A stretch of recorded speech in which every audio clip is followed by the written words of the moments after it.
अब है एनी और सम। जैसे मच और मैनी का मैंने बताया, वैसे एनी और सम में भी बहुत सारा कन्फ्यूजन रहता है, किताब में डिटेल में नहीं दिया होता है। तो यहाँ पर समझते हैं एनी और सम में क्या डिफरेंसेस हैं।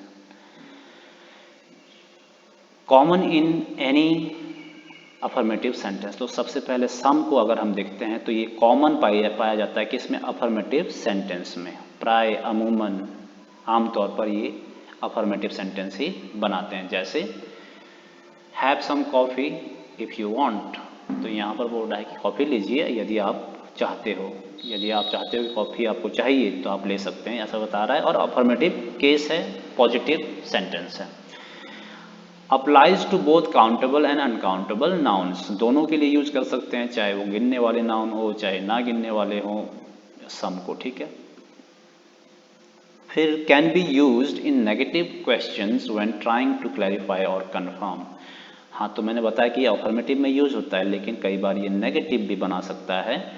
यदि ये तब बनाते हैं जब हम कुछ कंफर्म कर रहे होते हैं, सामने वाले से क्लैरिफाई कर रहे होते हैं कुछ या कंफर्म कर रहे होते हैं, तब हम इसे जो है नेगेटिव भी बना सकते हैं। जैसे यहाँ पर हम बना रहे हैं, isn't there some kind of tutorial for this. जब ये क्वेश्चन हमने पूछा तो हमारा जो मकसद है ये पूछने का, और सम लगाकर हमने पूछा है, तो यहाँ पर हम क्लैरिफाई करने की कोशिश या कंफर्म करने की कोशिश कर रहे हैं। तो याद रखना कि सम के साथ जब नेगेटिव लगता है, वैसे ये अफर्मेटिव ही लगेगा, लेकिन जब भी नेगेटिव लगेगा तो हम कुछ क्लैरिफाई या कंफर्म करने की कोशिश कर रहे हैं। तो दोनों में यूज होता है। When asking, it implies that you are expecting a positive response। और जब हम कुछ पूछते हैं, सिर्फ इंट्रोगेटिव बनाते हैं, नेगेटिव, यहाँ पर नेगेटिव की बात हुई थी, लेकिन यहाँ पर सिर्फ जब हम कुछ पूछते हैं, इंट्रोगेटिव बनाते हैं, क्वेश्चन करते हैं, तब इसका मतलब होता है कि हम कुछ ऐसा पूछ रहे हैं कि हमको पता है कि सामने से जवाब अफर्मेटिव आएगा या यस में आएगा। जैसे would you like some chips, तो हमको पता है कि सामने से जवाब हाँ में आने वाला है। तो जब हम इंट्रोगेटिव में कब यूज करेंगे, जब हमको ये पता होगा, हम इसका क्वेश्चन तभी बनाएंगे जब हम एक्सपेक्ट करेंगे कि सामने से जो जवाब आने वाला है वो यस में आने वाला है। तो ये है इसके कुछ नियम सम के, कि सम को हम कब कब यूज कर सकते हैं। पहली बात, इसका मेन काम अफर्मेटिव सेंटेंस बनाना, लेकिन कभी कभार नेगेटिव बना देता है। जब ये नेगेटिव बनाता है तो इसका मतलब चेंज हो जाता है, ये क्लैरिफाई या कंफर्मेशन करने की कोशिश करता है। और जब ये क्वेश्चन पूछता है तो जवाब ये चाहता है हाँ में। आगे बढ़ते हैं एनी। एनी का क्या मतलब होता है? Common in any, common in an interrogative sentence और क्वेश्चन। तो ये कॉमन है, इसका मेन काम क्या है? ये इंट्रोगेटिव और इंट्रोगेटिव सेंटेंस और क्वेश्चन, ये तो बात एक ही है। तो इंट्रोगेटिव सेंटेंस बनाता है, जैसे यहाँ पर है डू यू हैव एनी चीज। तो यहाँ पर पूछ रहा है कि क्या तुम्हारे पास कोई चीज़ है, तो एनी लगा करके यहाँ पर क्वेश्चन बना है। इसका मतलब ये प्रूव हो जाता है, ये वाली लाइन हमारी प्रूव हो गई कि ये क्या बनाता है, इंट्रोगेटिव सेंटेंस बनाता है। जैसे ये अप्लाई होता था दोनों काउंटेबल और अनकाउंटेबल के लिए, वैसे ही ये भी अप्लाई होगा दोनों के लिए, काउंटेबल नाउन के साथ में, गिनने वाले के साथ, और ना गिनने वाले नाउन दोनों के साथ में यूज एनी को भी कर सकते हैं। Also common in negative sentences, ये नेगेटिव सेंटेंस में भी कॉमन है। तो यहाँ पर सिर्फ इंट्रोगेटिव की बात हो रही थी, यहाँ पर नेगेटिव की बात। तो एनी जो है दो बातों के लिए जाना जाता है, एक इंट्रोगेटिव, दूसरा नेगेटिव। इसके मेन काम दो है। तो negative sentence, I don't have any चीज एनी मोर, बोल रहा है कि मेरे पास कोई चीज़ अब बचा नहीं, रहा नहीं।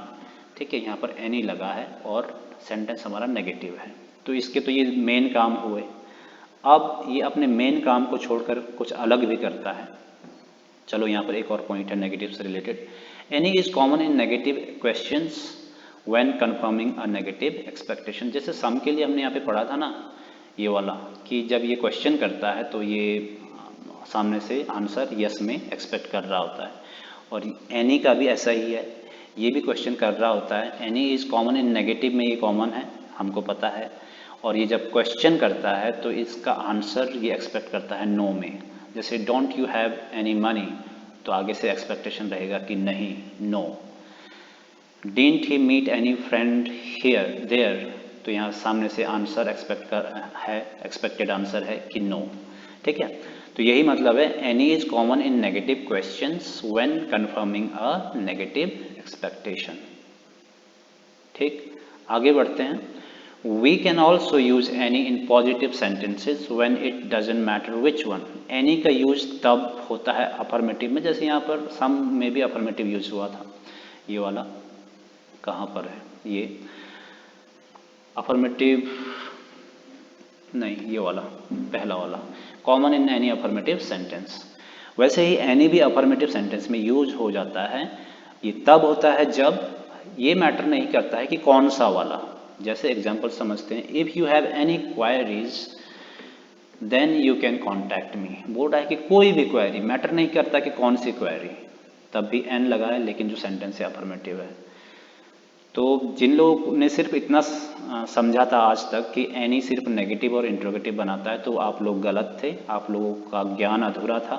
ये अफर्मेटिव में भी यूज होता है। उसी प्रकार सम, जितने लोग समझते थे कि ये अफर्मेटिव में ही यूज होता है, तो नेगेटिव और इंट्रोगेटिव में भी यूज होता है। सेकेंड एग्जाम्पल है, you can take any taxi. यहाँ पर भी चॉइस ज़्यादा है, एक से ज़्यादा ऑप्शंस है। बोलता है कि कोई भी टैक्सी तुम ले सकते हो, ये मैटर नहीं करता है।